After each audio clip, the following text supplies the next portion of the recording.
Hello friends, so let's continue. If you analyze this poem, fabula and sujet, that division made by the formalists Vladimir Prof and Victor Shklovsky. If you look at this poem like this, you will find the fabula parts, the major parts, that is 32 lines out of 80 are devoted to her father.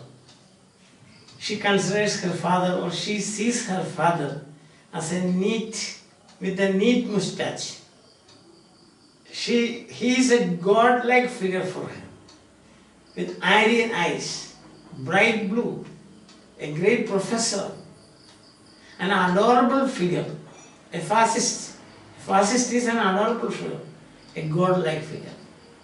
So at the center of the poem, what you find is this godlike figure is standing like a colossus, and her uncontrollable grief,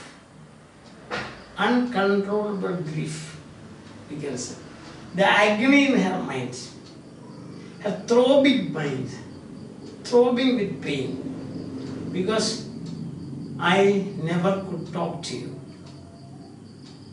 Adult life I could not enjoy.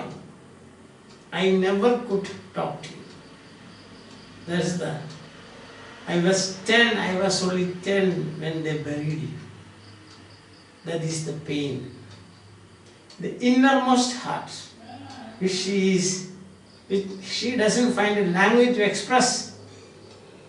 And then this poem comes as a kind of, we can say, a way of expressing her grief which nobody can control.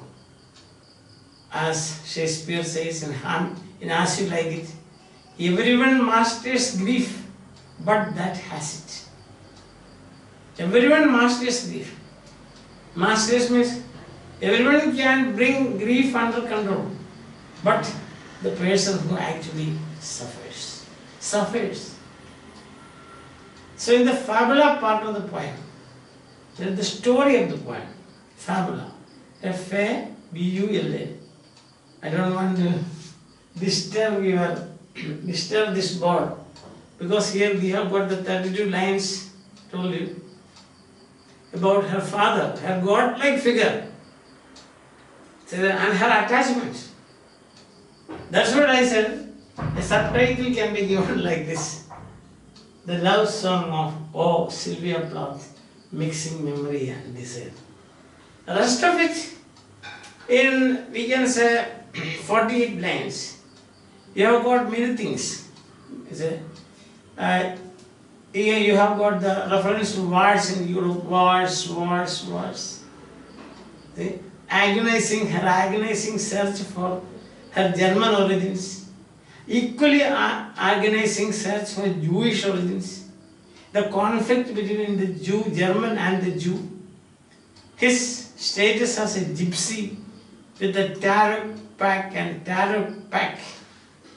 a portmanteau status, I told yesterday. Yes.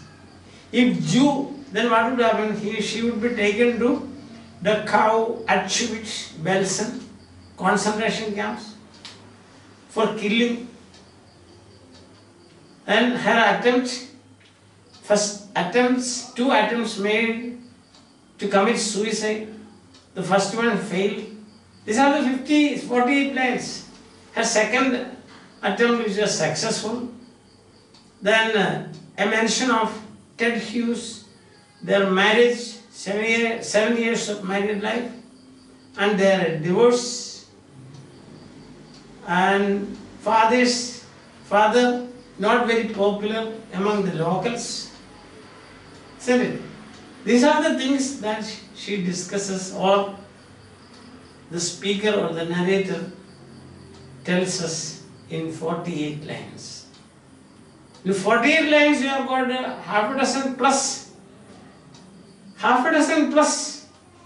themes, but the 32 lines are fully focused or devoted to her godlike father and her mental pain, uncontrollable pain. So let's read this. Yesterday also we saw that once again.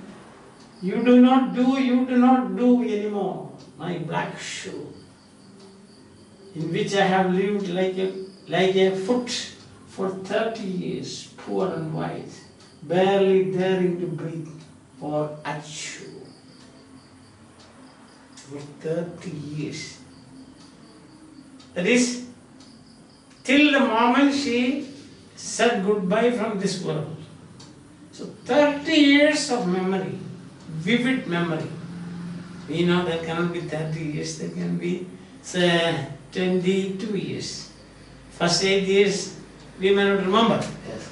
But 30 years. Daddy, I have had to kill you. You died before I had time. You died before I had time. Means I had time to interact with you, to communicate with you, to talk to you. You are my God. A small child, for that small baby girl, her father is a God. He's a professor with neat mustache, Aryan eyes, bright blue, handsome figure, an adorable person. A fascist here, it is adorable person, not that political side. A God-like figure. That is what is paining him, paining her. I used to pray to recover you. See, that's my desire. Memory and desire. I used to pray to recover you. My Polak friend. So, she addresses him as my friend. I never could talk to you. Oh, there's another. See, you died before I had time. Blank space. I never could talk to you. I have always been scared of you. Scared of you, not the literal meaning. The what you can say that baby fear of a huge figure. That is scared of you means. I am always scared of you. With your Luftwaffe, your gobbledygook, and your neat mustache, and your iron eye, bright blue. Panzerman, oh, you. So that is, the notes go up like this, then it falls down. Understand? Notes music, and then it what happens? It sings, and then brute heart of a brute like you.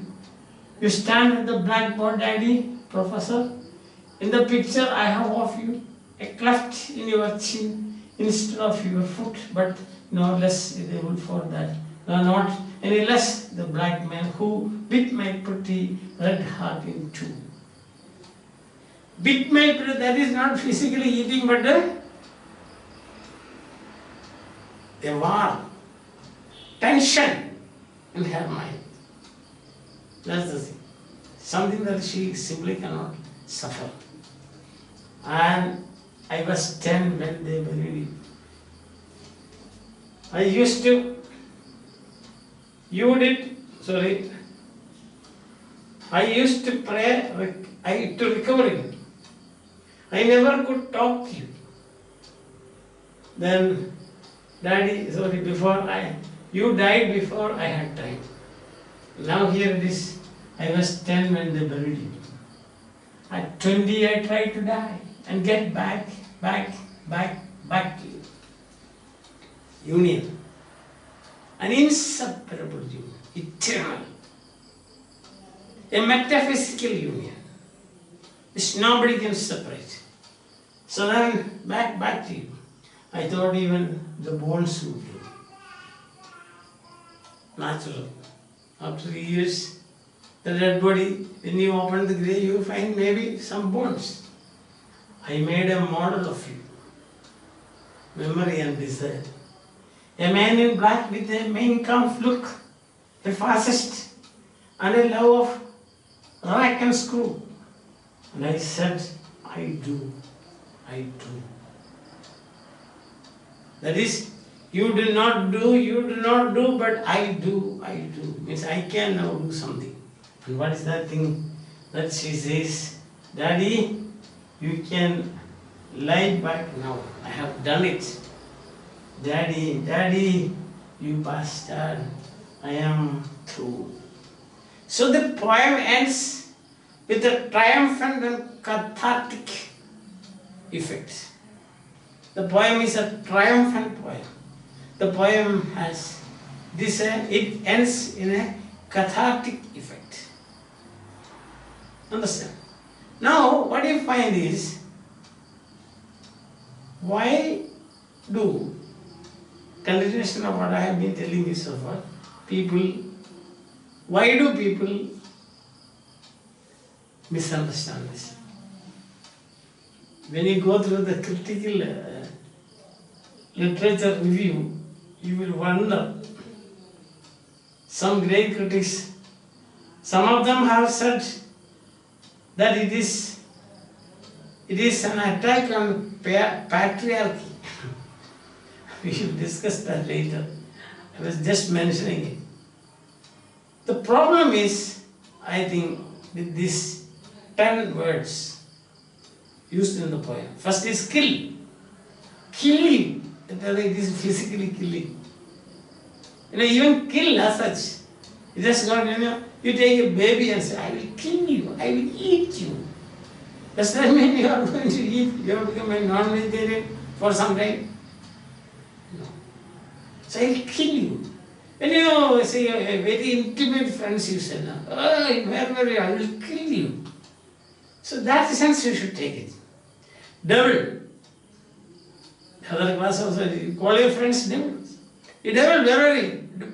You devil, why did you borrow this much money? Why did you spend this much money? Brute, same meaning. Vampire, same meaning. Bastard, very often we use. Fascist. In this case, it is not political ideology. It's again a word used like this. Oh, he is a fascist. Like black man. That's the problem. Black man. Black man means he was wearing black suit. What else? Fascist, Nazi. All these words, they don't have their literal meaning. Polak friend, very good. And then ghastly statue. For a small girl, she looked like a ghastly statue. Causing fear. But at the same time, remember that these expressions come from the softest part of her heart. That's the point. Not like two enemies talking. You bastard. That's what another meaning. In intimacy, these words have got they all have got a positive meaning. That is, they are in other words, they are confirming your friendship and love, your the most informal relationship that you have with that person. Understand? So the death as such, a suicide as such, it is a sacrificial death on the altar of her affection for her daddy. It's not a negative thing, it is a very positive thing, triumphant. A sacrificial death. I repeat, a sacrificial death on the altar of her affection for her father. Uncontrollable grief is met with uncontrollable affection. It is reliving the speaker's childhood. These 32 lines, reliving the speaker, reliving, R-E-L-I-V-I-N-G, reliving the speaker's childhood. So she says, I prayed, I made a model of you. I longed to talk to you, but I could not. I knew no German. My identity, I have my problem. I could not attend your burial. So not God, but a swastika. So black, no sky could squeak through. That means, that is, some people have misunderstood it. So that is the ideology of the Nazi people. He is a Nazi user, a fascist user. But not the type of the fascist that we see. Making or plotting to kill the Jews. No, not that. His ideology is firm. He is firm with his ideology. That's all. Sincere to that. Yes. And then for her, she is father, she is fascist. She is an adorable fascist. Every woman adores a fascist. Because why? He is very handsome. He's a professor. He's a great man. He has his eyes, iron eyes, bright blue eyes. See, neat mustache, and God-like. So, when you consider, take these points into consideration. There is no philosophizing on that like Hamlet. But the dread of something. Hamlet says, there is no such thing here, it is a sacrifice. Hamlet says, but the dread of something. That undiscovered country from whose bound no traveller returns, puzzles the will and makes us rather suffer these ills which we have done to fly to those that we know not of. Thus conscience doth make cowards of us all. In this case, it is a sacrificial death. She does not want to come back. She wants to go to that undiscovered bone, that undiscovered country. Because in that undiscovered country, she can meet her heart's desire. And her heart's desire is a union with her God-like Father. The other one is, he doesn't want to, but circumstances force him. But he slips away. In this case, she does not want to slip away. She is sad. Her first attempt failed. I am very sad, she says. But now it's not so. The doctors came and put me together with glue, she says. But not in this case, it is not like that. See the last line here, 80.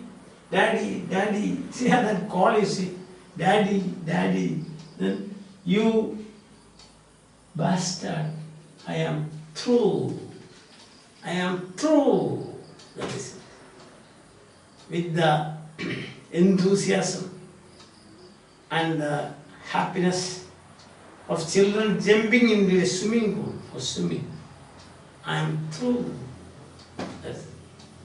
That's what it said. The poem ends. It is not a negative poem. It is not a poem about a suicide. Because this suicide is a sacrifice. See? And then she says, it is, I am through. Triumph. I am through. And the effect of the catharsis now I am experiencing. It's a cathartic and triumphant poem. And in between I told you, out of the 16 stanzas, each stanza has got 5 lines. Quintains, they say. Quintains, Quintains. Quintains. I don't want to write and spoil the beauty of this 32 lines. That is the core of the poem. That's why I don't want to even make a scratch here. Quintain. Q-U quatrain, you know, Q-U quatrain, Q-U-A-T-R-A-I-N, that means 4-line stanza. Quintain means 5-line stanza. 16 5-line stanzas. Total 80 lines. Of this, about half, you can say, more than half. See, you can say, about half. Half would be 40 lines. That is 32 lines devoted to her father and her intimate relations with her and her loss, her pain for not, her inability to talk to her, inability to lead life with him during her adulthood. So therefore what happens? This is reliving the speaker's childhood and an intense desire for a reunion. Reliving the childhood days and reunion. Intense desire for passion, so to say. Passion. And therefore the poem ends in a triumphant and cathartic note. It is a triumphant and cathartic poem. Some problem has come in with the Holocaust. The Holocaust imagery. It's nothing. It's only fantasy. Because she says, if I were a Jew, I'm not a Jew. If I were a Jew, I would have been taken by the Germans to the Dachau, Auschwitz or Belsen, and things like that, places like that. So what is that? Why should we bother about that? You see, if I were, it's only supposition. You know, if that happened, I would have been like that, but nothing happens. If I were a bird, I would fly. I'm not a bird, I cannot fly. If I were a Jew, I would have been taken to the Auschwitz or Dachau or Belsen, so on, for getting me finished because I am a Jew. Racial hatred, would have been a victim of racial hatred, but I am not. That's all. So we shouldn't worry about that. That has practically nothing to do with the main theme of the poem. The main theme of the poem is the loss of her childhood days.